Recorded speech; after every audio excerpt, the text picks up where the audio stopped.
ਜੇ ਮੋਦੀ ਜਾਂ ਐਨਡੀਏ ਦੀ ਸਰਕਾਰ ਨਹੀਂ ਰਹਿੰਦੀ, ਇੰਡੀਆ ਵਾਲਿਆਂ ਦੀ ਆ ਜਾਂਦੀ ਹੈ, ਜਿਹਦੇ 'ਚ ਉਹੀ ਰਾਹੁਲ ਗਾਂਧੀ, ਉਹੀ ਜਿਹੜੀ ਸਾਰੀ ਕਲਾਸ ਹੈ ਦੂਜਿਆਂ ਦੀ, ਤੇ ਸਿੱਖਾਂ ਨੂੰ ਕੀ ਫਰਕ ਪੈਗਾ ਜੀ? ਅਸੀਂ ਤਾਂ ਲੈਸ ਦੈਨ 2% ਹੈ।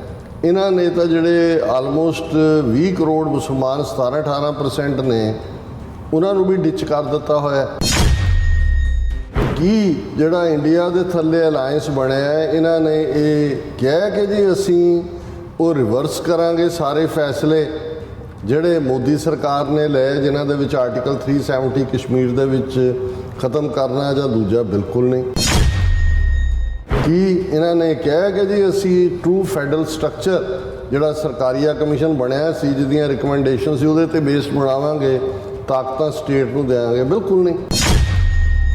ਇਹਨਾਂ ਪਾਰਟੀਆਂ 'ਚੋਂ ਕਿਸੇ ਨੇ ਕਿਹਾ ਜਿਹੜੀ ਇੰਡੀਆ ਬਣੀ ਹੈ ਕਿ ਜੀ ਅਸੀਂ ਸਿੱਖ ਪਰਸਨਲ ਲਾ ਬਣਾ ਦੇਵਾਂਗੇ, ਜਾਂ ਯੂਨੀਫਾਰਮ ਸਿਵਲ ਕੋਡ ਅਸੀਂ ਨਹੀਂ ਬਣਾਵਾਂਗੇ, ਜਾਂ ਅਸੀਂ 25-20 ਖਤਮ ਕਰਕੇ ਸਿੱਖਾਂ ਨੂੰ ਜਿਹੜਾ ਉਹ ਅੱਡ ਮਜ਼ਹਬ ਦਾ ਹੱਕ ਦੇਵਾਂਗੇ, ਜਾਂ ਜਿਹੜੇ ਸਮਝੌਤੇ ਪ੍ਰੀਵੀਅਸਲੀ ਕੀਤੇ ਹੋਏ ਨੇ ਇਹਨਾਂ ਨੇ ਉਹਨਾਂ ਨੂੰ ਇੰਪਲੀਮੈਂਟ ਕਰਾਂ? ਖਾਲਿਸਤਾਨ ਤਾਂ ਛੱਡੋ, ਕੇਜਰੀਵਾਲ ਜਿਹੜਾ ਹੈ ਉਹਨੂੰ ਇੱਕ ਮੌਕਾ ਮਿਲ ਜਾਣਾ ਚਾਹੀਦਾ। ਕਾਂਗਰਸ ਤੋਂ ਵੀ, ਬਾਦਲਾਂ ਤੋਂ ਜਾਨ ਛੁੱਟੇਗੀ, ਕਾਂਗਰਸ ਤੋਂ ਛੁੱਟੇਗੀ।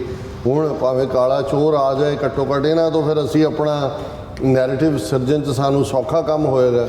92 ਬੰਦੇ ਲਿਆ ਕੇ ਉਹਨਾਂ ਦੇ ਅਸੈਂਬਲੀ 'ਚ ਬਿਠਾ ਦਿੱਤੇ, ਉਹ ਤੁਹਾਡੀਆਂ ਜੜ੍ਹਾਂ 'ਚ ਬੈਠੇ ਹੋਏ।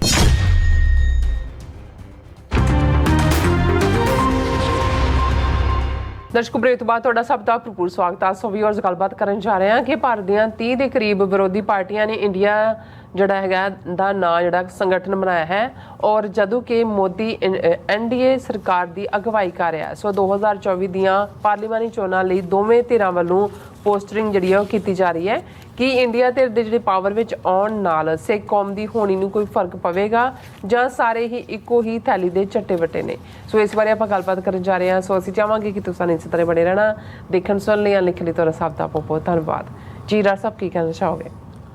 ਦੇਖੋ, ਕਈ ਵਾਰ ਇਹ ਹੁੰਦਾ ਹੈ ਵੀ ਜਿਹੜੇ ਸਟਰਗਲਿੰਗ ਲੋਕ ਹੁੰਦੇ ਨੇ ਉਹਨਾਂ 'ਚ ਕਿਤੇ ਨਾ ਕਿਤੇ ਇੱਕ ਫਟੀਗ ਵੀ ਹੁੰਦੀ ਹੈ। ਫਟੀਗ ਲਫ਼ਜ਼ ਥਕਾਵਟ ਲਈ ਵੀ ਹੁੰਦਾ ਹੈ, ਥੱਕ ਜਾਣ ਨਾਲ ਵੀ ਹੁੰਦਾ ਹੈ, ਜਾਂ ਇੱਕ ਲੈਵਲ ਦੇ ਉੱਤੇ ਆ ਕੇ ਤੁਹਾਡੀ ਕੰਮ ਕਰਨ ਦੀ ਕੈਪੈਸਿਟੀ ਦਾ ਘਟ ਜਾਣਾ ਵੀ ਹੁੰਦਾ ਹੈ। ਔਰ ਬਹੁਤ ਵਾਰ ਉਹ ਕਿਸੇ ਵੀ ਜਿਹੜੀ ਤਬਦੀਲ ਹੋ ਰਹੀ ਸਥਿਤੀ ਹੁੰਦੀ ਹੈ ਉਸ 'ਚੋਂ ਕੋਈ ਨਾ ਕੋਈ ਹੋਪ ਦੇਖਣ ਲੱਗ ਜਾਂਦੇ ਨੇ ਵੀ ਸ਼ਾਇਦ ਇਸ 'ਚੋਂ ਕੁਛ ਸਾਡੇ ਲਈ ਚੰਗਾ ਨਿਕਲੇ। ਹੁਣ ਕਿਉਂਕਿ ਜੇ ਤੁਸੀਂ ਭਾਰਤੀ ਮੀਡੀਆ ਦੇ ਵਿੱਚ ਜਿਹੜਾ ਦਰਬਾਰੀ ਮੀਡੀਆ ਜੇ ਉਹਨੂੰ ਛੱਡ ਕੇ ਇਸ ਵੇਲੇ ਇੱਕ ਤਬਕਾ ਜਿਹੜਾ ਯੂਟਿਊਬਰ ਮੀਡੀਆ ਹੈ, ਜਿਨ੍ਹਾਂ ਦੀ ਬਹੁਤਿਆਂ ਦੀ ਰੋਟੀ ਰੋਜ਼ੀ ਵੀ ਉਹਦੇ ਨਾਲ ਜੁੜੀ ਹੋਈ ਹੈ, ਔਰ ਉਹਨਾਂ 'ਚ ਥੋੜ੍ਹੀ ਬਹੁਤ ਕਿਤੇ ਨਾ ਕਿਤੇ ਤੁਸੀਂ ਆਜ਼ਾਦਾਨਾ ਗੱਲਬਾਤ ਵੀ ਦੇਖਦੇ ਹੋ। ਸੋ ਜਿਹੜੀ ਇਹ ਡਿਬੇਟ ਵੀ ਚੱਲ ਰਹੀ ਹੈ, ਜਿਵੇਂ ਪਿਛਲੇ ਦਿਨਾਂ 'ਚ 20 ਤੋਂ ਜ਼ਿਆਦਾ ਪਾਰਟੀਆਂ ਨੇ ਇਕੱਠੇ ਹੋ ਕੇ, ਬੇਸ਼ੱਕ ਇਸ ਦਾ ਇਨੀਸ਼ੀਏਟਿਵ ਨਿਤੀਸ਼ ਕੁਮਾਰ ਨੇ ਲਿਆ, ਬਿਹਾਰ ਦੇ ਚੀਫ ਮਿਨਿਸਟਰ ਨੇ, ਰਾਹੁਲ ਗਾਂਧੀ, ਮਮਤਾ ਬੈਨਰਜੀ ਵੀ ਆਈ, ਕੇਜਰੀਵਾਲ ਵੀ ਪਹੁੰਚ ਗਿਆ, ਬਾਕੀ ਧਿਰਾਂ ਵੀ ਬਹੁਤ ਸਾਰੀਆਂ ਜਿਹੜੀਆਂ ਨੇ ਰੀਜਨਲ ਪਾਰਟੀਜ਼ ਵੀ, ਔਰ ਉਹਨਾਂ ਨੇ ਇੱਕ ਜਿਹੜਾ ਅਲਾਇੰਸ ਬਣਾਇਆ ਜਿਹਦਾ ਨਾਂ ਇੰਡੀਆ ਰੱਖਿਆ। ਔਰ ਇਹ ਆਈ ਦੇ ਉੱਤੇ ਫੁੱਲ ਸਟਾਪ ਹੈ, ਔਰ ਇਹਦਾ ਪੂਰੀ ਫਾਰਮ ਹੈ Indian national development inclusive alliance. ਬੜਾ ਕੰਪਲੈਕਸ ਨਾਂ ਦਿੱਤਾ ਹੈ, ਪਰ ਇਹ ਦੇਣ ਦੇ ਲਈ ਪ੍ਰਭਾਵ ਕਿ ਜੀ ਅਸੀਂ ਰਿਪਰੈਜ਼ੈਂਟ ਕਰਦੇ ਹਾਂ ਇੰਡੀਆ ਦੀ ਸੋਲ ਨੂੰ, ਔਰ ਉਹਦੇ 'ਚ ਵੀ ਉਹਨਾਂ ਨੇ ਜਿਹੜਾ ਹੈ ਉਹ ਸੈਕੂਲਰ ਔਰ ਦੂਜਾ ਤੀਜਾ ਬੈਕ ਟੂ ਇੰਡੀਆ ਦੀ ਗੱਲ ਕੀਤੀ।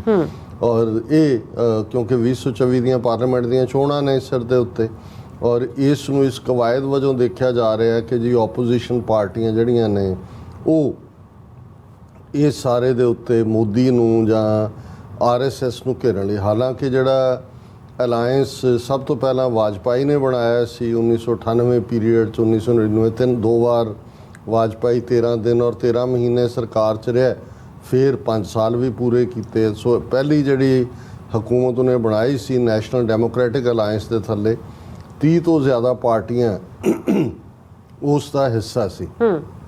ਸੋ ਹੁਣ ਵੀ ਜਦੋਂ ਇਹ ਇੰਡੀਆ ਅਲਾਇੰਸ ਬਣਿਆ, ਔਰ ਜ਼ਾਹਰ ਹੈ ਕਿਤੇ ਨਾ ਕਿਤੇ ਜਿਹੜੀ ਧਿਰ ਹੁੰਦੀ ਹੈ ਰੂਲਿੰਗ, ਉਹਨੂੰ ਲੱਗਦਾ ਹੁੰਦਾ ਹੈ ਕਿ ਵੀ ਮਕਸਦ ਉਹਨਾਂ ਦਾ ਇਹ ਸਾਰੀਆਂ ਧਿਰਾਂ ਦਾ ਇਕੱਠੇ ਹੋਣ ਦਾ ਸੀ ਕਿ ਅਸੀਂ ਬੀਜੇਪੀ ਦੇ ਅਗੇਂਸਟ 2024 ਚ ਸੈਲੈਕਟਿਵ ਕੈਂਡੀਡੇਟ ਖੜੇ ਕਰੀਏ, ਜਿਹੜੀਆਂ ਧਿਰਾਂ ਦਾ ਆਪਸ ਚ ਕੈਂਡੀਡੇਟ ਦੀਆਂ ਵੋਟਾਂ ਵੰਡੀਆਂ ਜਾਂਦੀਆਂ ਨੇ ਤਾਂ ਕਿ ਇਹਨੂੰ ਹਰਾਇਆ ਜਾਏ। ਸੋ ਉਹਨਾਂ ਨੇ ਵੀ ਫੌਰਨ, ਜਿਸ ਐਨਡੀਏ ਦਾ ਕਦੇ ਉਹਨਾਂ ਨੂੰ ਧਿਆਨ ਵੀ ਨਹੀਂ ਸੀ ਕਿ ਵੀ ਸਾਡੇ ਨਾਲ ਵੀ 30 ਤੋਂ ਜ਼ਿਆਦਾ ਪਾਰਟੀਆਂ ਸੀ, ਫੌਰਨ ਉਹਨਾਂ ਨੇ ਇੰਡੀਆ ਦੀ ਮੀਟਿੰਗ ਤੋਂ ਬਾਅਦ ਐਨਡੀਏ ਦੀ ਗਰੁੱਪ ਮੀਟਿੰਗ ਵੀ ਸੱਦੀ ਦੱਸਣ ਦੇ ਲਈ ਕਿ ਸਾਡੇ ਕੋਲ ਵੀ ਅਲਾਇੰਸ ਹੈ। ਹਾਲਾਂਕਿ ਆਰਐਸਐਸ ਜਾਂ ਬੀਜੇਪੀ ਦੇ ਕੋਲ ਇੱਕ ਆਪਣਾ ਨੈਟਵਰਕ ਹੈ, ਉਹਨਾਂ ਨੂੰ ਹੁਣ ਕਿਸੇ ਦੀ ਪਰਵਾਹ ਨਹੀਂ ਹੈ ਔਰ ਕੋਈ ਨਾ ਕੋਈ ਉਹਨਾਂ ਨੇ ਜਿਹੜਾ ਉਹ 2024 ਤੱਕ ਪਹੁੰਚਣ ਤੋਂ ਪਹਿਲਾਂ ਐਸੀ ਕੋਈ ਨੌਟੰਕੀ ਕਰਨੀ ਹੈ ਜਿਵੇਂ 2019 ਚ ਪੁਲਵਾਮਾ ਵਾਲੀ ਕੀਤੀ ਔਰ 2014 ਤਾਂ ਸਿੱਧਾ ਹੀ ਹਿੰਦੂ ਹਿਰਦੇ ਸਮਰਾਟ ਦੇ ਥੱਲੇ ਹੀ ਉਹਨਾਂ ਦਾ ਕੈਂਪੇਨ ਸੀ।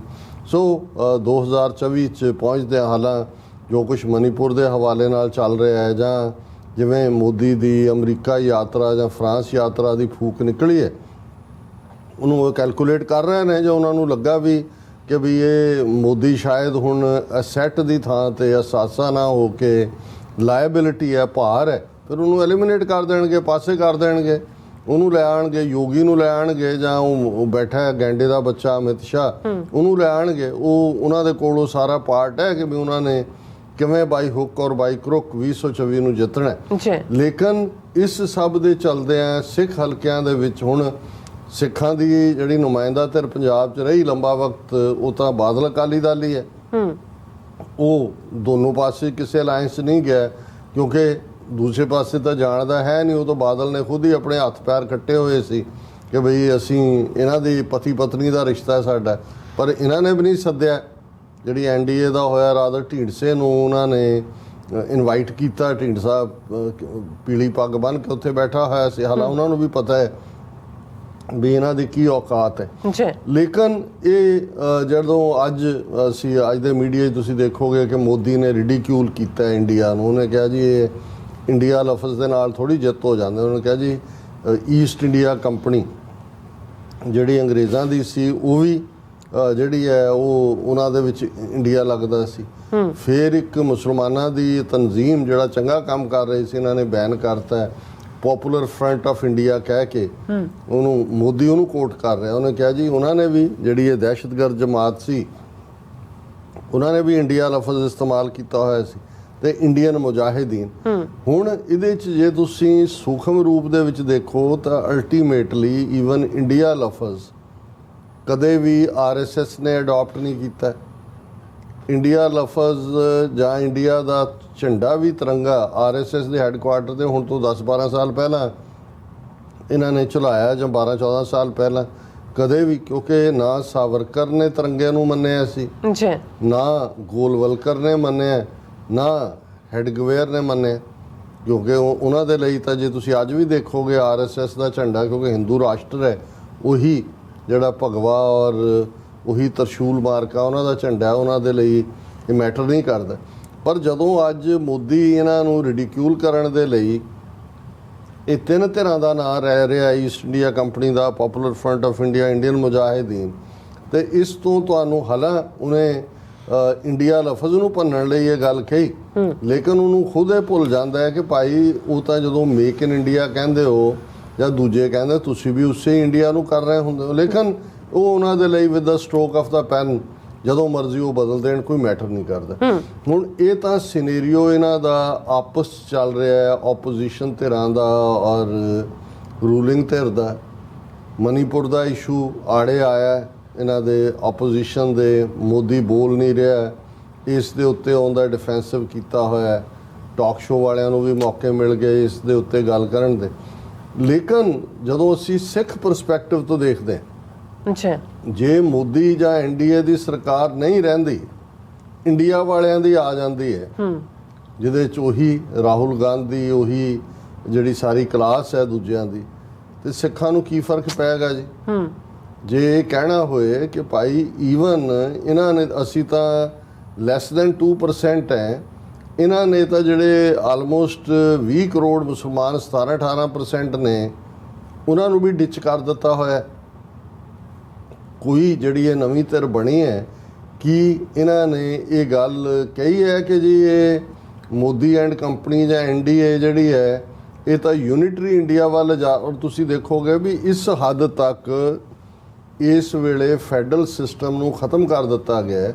ਹਾਲਾਂਕਿ ਭਗਵੰਤ ਮਾਨ ਜਾਂ ਉਹਦੀ ਸਰਕਾਰ ਦੀ ਅਸੀਂ ਕਾਰਗੁਜ਼ਾਰੀ ਨਾਲ ਸਹਿਮਤ ਨਹੀਂ ਹੈ, ਲੇਕਿਨ ਇਹ ਕਦੇ ਨਹੀਂ ਹੋਇਆ ਕਿ ਗਵਰਨਰ ਜਿਹੜੇ ਨੇ ਉਹ ਸਟੇਟ ਗਵਰਨਮੈਂਟ ਦੇ ਕੰਮਕਾਰ ਦੇ ਵਿੱਚ ਦਖਲਅੰਦਾਜ਼ੀ ਕਰਨ। ਉੱਥੇ ਗਵਰਨਰ ਆਉਂਦਾ ਸੀ, ਅਸੈਂਬਲੀ ਸੈਸ਼ਨ ਸ਼ੁਰੂ ਹੋਣਾ, ਉਹਨੇ ਪੜ੍ਹ ਦੇਣਾ ਜੋ ਵੀ ਸਰਕਾਰ ਨੇ ਲਿਖ ਕੇ ਦਿੱਤਾ, ਉਹਨੇ ਉੱਠ ਕੇ ਚਲੇ ਜਾਣਾ। ਹੁਣ ਬੀਜੇਪੀ ਦਾ ਗਵਰਨਰ ਬੰਗਾਲ ਦੇ ਵਿੱਚ ਮਮਤਾ ਬੈਨਰਜੀ ਨਾਲ ਟੱਕਰ ਲੈਂਦਾ, ਉਹਨਾਂ ਦੇ ਉੱਤੇ ਸਵਾਲ ਕਰਦਾ। ਤਮਿਲਨਾਡੂ ਦੇ ਵਿੱਚ ਇਹਨਾਂ ਦਾ ਬਣਾਇਆ ਗਵਰਨਰ ਜਿਹੜਾ ਹੈ ਉਹ ਸਟਾਲਿਨ ਦੀ ਸਰਕਾਰ ਦੇ ਮਿਨਿਸਟਰਾਂ ਨੂੰ ਜਿਹੜਾ ਬਰਖਾਸਤ ਕਰ ਦਿੰਦਾ। ਪੰਜਾਬ ਦਾ ਗਵਰਨਰ ਪ੍ਰੋਹਤ ਜਿਹੜੇ 4 ਕਾਨੂੰਨ ਪੰਜਾਬ ਅਸੈਂਬਲੀ ਵੱਲੋਂ ਪਾਸ ਕਰਕੇ ਅਪਰੂਵਲ ਦੇ ਲਈ ਭੇਜੇ ਜਾਂਦੇ ਨੇ, ਉਹਨਾਂ ਨੂੰ ਕਹਿੰਦਾ ਜੀ ਇਹ ਇਲੀਗਲੀ ਸੱਦਿਆ ਹੋਇਆ ਸੈਸ਼ਨ ਸੀ, ਮੈਂ ਤਾਂ ਨਹੀਂ ਦਸਤਖਤ ਕਰਦਾ। ਹੁਣ ਇਹਦਾ ਮਤਲਬ ਇਹ ਹੈ ਕਿ ਇਹ ਜਿਹੜੀਆਂ ਸਾਰੀਆਂ ਹੀ ਤਰ੍ਹਾਂ ਨੇ, ਬੀਜੇਪੀ ਨੇ ਤਾਂ ਸਿੱਧੇ ਤੌਰ ਦੇ ਉੱਤੇ ਈਵਨ ਜਿੰਨੇ ਥੋੜੇ ਬਹੁਤ ਹਕੂਕ ਬਚੇ ਸੀ ਉਹ ਵੀ ਵਾਪਸ ਲੈ ਲਏ। ਹੁਣ ਕੀ ਜਿਹੜਾ ਇੰਡੀਆ ਦੇ ਥੱਲੇ ਅਲਾਇੰਸ ਬਣਿਆ, ਇਹਨਾਂ ਨੇ ਇਹ ਕਿਹਾ ਕਿ ਜੀ ਅਸੀਂ ਉਹ ਰਿਵਰਸ ਕਰਾਂਗੇ ਸਾਰੇ ਫੈਸਲੇ ਜਿਹੜੇ ਮੋਦੀ ਸਰਕਾਰ ਨੇ ਲਏ, ਜਿਨ੍ਹਾਂ ਦੇ ਵਿੱਚ ਆਰਟੀਕਲ 370 ਕਸ਼ਮੀਰ ਦੇ ਵਿੱਚ ਖਤਮ ਕਰਨਾ ਜਾਂ ਦੂਜਾ ਬਿਲਕੁਲ ਨਹੀਂ। ਕੀ ਇਹਨਾਂ ਨੇ ਕਿਹਾ ਕਿ ਜੀ ਅਸੀਂ ਟਰੂ ਫੈਡਰਲ ਸਟਰਕਚਰ ਜਿਹੜਾ ਸਰਕਾਰੀਆ ਕਮਿਸ਼ਨ ਬਣਿਆ ਸੀ ਜਿਹਦੀਆਂ ਰਿਕਮੈਂਡੇਸ਼ਨ ਸੀ ਉਹਦੇ ਤੇ ਬੇਸ ਬਣਾਵਾਂਗੇ, ਤਾਕਤਾਂ ਸਟੇਟ ਨੂੰ ਦੇਵਾਂਗੇ? ਬਿਲਕੁਲ ਨਹੀਂ। ਕੀ ਇਹਨਾਂ ਨੇ ਰਾਦਰ ਇਹ ਤਾਂ ਜਿਹੜੀ ਇਹ ਹਿੰਦੂਤਵਾਦੀ ਪਿੱਚ ਦੇ ਉੱਤੇ ਹੀ ਜਾ ਕੇ ਖੇਡ ਰਹੇ ਨੇ, ਕਾਂਗਰਸ ਵੀ, ਕੇਜਰੀਵਾਲ ਵੀ, ਬਾਕੀ ਤਰ੍ਹਾਂ ਵੀ ਨਹੀਂ। ਹਾਲਾਂਕਿ ਸਾਨੂੰ ਲੱਗਦਾ ਹੁੰਦਾ ਵੀ ਮਮਤਾ ਬੈਨਰਜੀ ਜਿਹੜੀ ਹੈ ਉਹ ਚੈਲੰਜ ਕਰਦੀ ਹੈ ਜਾਂ ਦੂਜਾ, ਲੇਕਿਨ ਜੇ ਦੁਰਗਾ ਪੂਜਾ ਦੇ ਮੌਕੇ ਜਾਂ ਉਹਨਾਂ ਦੇ ਮੰਡਪਾਂ ਦੇ ਉੱਤੇ ਕਿਵੇਂ ਹਿੰਦੂ ਪੁਜਾਰੀਆਂ ਨੂੰ ਵੀ ਉਹ ਰਜਾ ਰਹੀ ਹੈ, ਤੇ ਤੁਹਾਨੂੰ ਇਹ ਸਮਝ ਆਏਗੀ ਕਿ ਇਸ ਵੇਲੇ ਉਹ ਐਨਡੀਏ ਦੀ ਸਰਕਾਰ ਹੋਏ, ਇੰਡੀਆ ਗਰੁੱਪਿੰਗ ਹੋਏ ਜਾਂ ਈਵਨ ਰੀਜਨਲ ਪਾਰਟੀਆਂ ਹੋਣ, ਉਹ ਤਾਂ ਸਾਰੇ ਹੀ ਹਿੰਦੂਤਵਾਦੀ ਖੇਡ ਖੇਡ ਰਹੇ ਨੇ। ਉਹਨੂੰ ਤੁਸੀਂ ਸੌਫਟ ਹਿੰਦੂਤਵਾ ਦੀ ਏ ਟੀਮ, ਬੀ ਟੀਮ, ਸੀ ਟੀਮ ਕਹਿ ਦਿਓ। ਬਿਲਕੁਲ ਸਿੱਖਾਂ ਦੇ ਮੁੱਦੇ ਤੇ ਤਾਂ ਕੋਈ ਗੱਲ ਵੀ ਕਰਨ ਨੂੰ ਤੁਸੀਂ, ਇਹ ਤਾਂ ਈਵਨ ਸਟੇਟਾਂ ਦੀ ਨੂੰ ਫੈਡਰਲ ਬਣਾਉਣ ਦੀ ਗੱਲ ਵੀ ਨਹੀਂ ਕਰਦੇ ਹੈ, ਆਰਟੀਕਲ 370 ਨੂੰ ਵਾਪਸ ਲਿਆਉਣ ਦੀ ਗੱਲ ਵੀ ਨਹੀਂ ਕਰਦੇ ਹੈ। ਤੇ ਸਾਨੂੰ ਤਾਂ ਸਿੱਖਾਂ ਦੇ ਮਾਮਲੇ 'ਚ ਸਾਡਾ ਇਹਦੇ 'ਚੋਂ ਕੀ ਕੱਢਣ ਪਾਉਣ ਵਾਲਾ ਹੈ। ਸੋ ਮੈਂ ਸਮਝਦਾ ਵੀ ਸਾਨੂੰ ਬਿਲਕੁਲ ਕਲੀਅਰ ਹੋਣਾ ਚਾਹੀਦਾ ਹੈ ਕਿ ਵੀ ਅਸੀਂ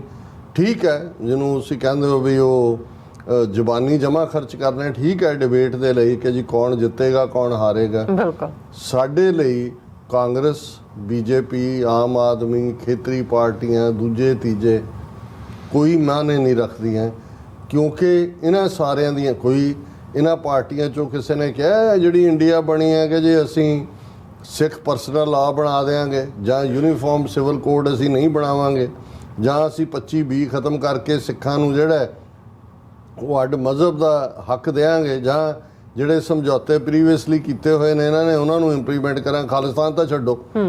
ਤੇ ਫਿਰ ਜੇ ਇਹ ਸਭ ਉਵੇਂ ਹੀ ਹੈ ਜਿਵੇਂ ਦਾ ਹੈ, ਤੇ ਫਿਰ ਖਾਲਿਸਤਾਨੀ ਧਿਰਾਂ ਦੀ ਕੀ ਦਿਲਚਸਪੀ ਹੈ ਇਸ ਦੇ ਵਿੱਚ ਕਿ ਉੱਥੇ ਕੀ ਬਣਦਾ ਕੀ ਨਹੀਂ ਹੈ। ਆਲਰੇਡੀ ਖਾਲਿਸਤਾਨੀ ਧਿਰਾਂ ਨੇ ਸਵਾਦ ਚੱਖ ਲਿਆ ਹੋਇਆ ਪੰਜਾਬ ਦੇ ਵਿੱਚ, ਜਦੋਂ ਉਹਨਾਂ ਨੂੰ ਸੀ ਕਿ ਜੀ ਭਾਵੇਂ ਕੇਜਰੀਵਾਲ ਜਿਹੜਾ ਹੈ ਉਹ ਉਹਨੂੰ ਇੱਕ ਮੌਕਾ ਮਿਲ ਜਾਣਾ ਚਾਹੀਦਾ, ਕਾਂਗਰਸ ਤੋਂ ਵੀ, ਬਾਦਲਾਂ ਤੋਂ ਜਾਨ ਛੁੱਟੇਗੀ, ਕਾਂਗਰਸ ਤੋਂ ਛੁੱਟੇਗੀ, ਹੁਣ ਭਾਵੇਂ ਕਾਲਾ ਚੋਰ ਆ ਜਾਏ, ਘੱਟੋ ਘੱਟ ਇਹਨਾਂ ਤੋਂ ਫਿਰ ਅਸੀਂ ਆਪਣਾ ਨੈਰੇਟਿਵ ਸਿਰਜਣ 'ਚ ਸਾਨੂੰ ਸੌਖਾ ਕੰਮ ਹੋਏਗਾ। 92 ਬੰਦੇ ਲਿਆ ਕੇ ਉਹਨਾਂ ਦੇ ਅਸੈਂਬਲੀ 'ਚ ਬਿਠਾ ਦਿੱਤੇ, ਉਹ ਤੁਹਾਡੀਆਂ ਜੜ੍ਹਾਂ 'ਚ ਬੈਠੇ ਹੋਏ ਨੇ। ਸੋ ਸਾਨੂੰ ਇਹ ਗੱਲ ਬਿਲਕੁਲ ਕਲੀਅਰ ਹੋਣੀ ਚਾਹੀਦੀ ਹੈ, ਔਰ ਸਾਡੀ ਸਟ੍ਰੈਟਜੀ ਵਿਉਂਤਬੰਦੀ ਇਹੀ ਹੋਣੀ ਚਾਹੀਦੀ ਹੈ ਕਿ ਕਿਸ ਉਦਮ ਤੇ ਰਾਜ ਮਿਲੇ, ਸ਼ਤਰੂ ਤੇ ਸਭ ਹੋਵੇ ਮੀਤਾ।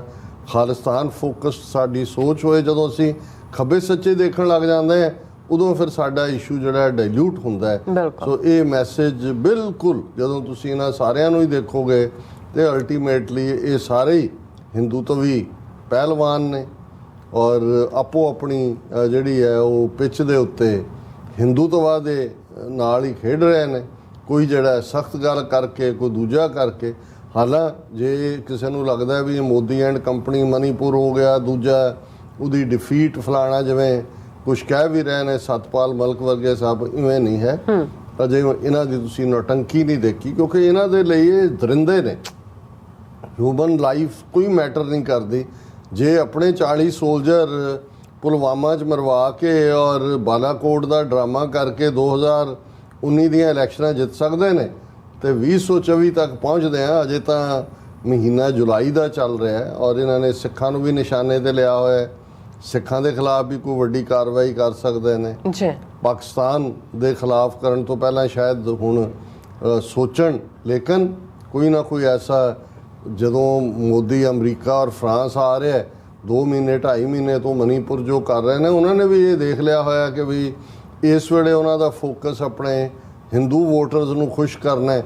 ਜੇ ਬਾਕੀ ਸਾਰੇ ਵੀ 20% ਮਾਈਨੋਰਟੀਜ਼ ਇੱਕ ਪਾਸੇ ਹੋ ਜਾਂਦੀਆਂ ਨੇ, ਉਹ ਤਾਂ ਆਈ ਉਹਦੇ ਤੇ ਕਰ ਰਹੇ ਨੇ ਜਿਹੜਾ ਉਹਨਾਂ ਦਾ ਮੇਨ ਹਿੰਦੂ ਵੋਟ ਬੈਂਕ ਹੈ। ਸੋ ਸਾਨੂੰ ਇਸ ਬਾਰੇ ਕੋਈ ਭੁਲੇਖਾ ਨਹੀਂ ਹੋਣਾ ਚਾਹੀਦਾ ਕਿ ਇਹ ਏ ਹੋਏ, ਬੀ ਹੋਏ, ਸੀ ਹੋਏ, ਇਹ ਸਾਰੀਆਂ ਹੀ ਹਿੰਦੂਤਵਾ ਦੀਆਂ ਹੀ ਟੀਮਾਂ ਨੇ। ਜੀ ਡਾਕਟਰ ਸਾਹਿਬ, ਤੁਹਾਡਾ ਬਹੁਤ ਬਹੁਤ ਸ਼ੁਕਰੀਆ। ਸਵਾਤ ਲੈਣ ਬ੍ਰੇਕ ਵਿਊਅਰਸ, ਤੁਸੀਂ ਇਸ ਤਰ੍ਹਾਂ ਬਣੇ ਰਹਿਣਾ। ਮਿਲਦੇ ਹਾਂ ਛੋਟੇ ਜਿਹੇ ਬ੍ਰੇਕ ਤੋਂ ਬਾਅਦ।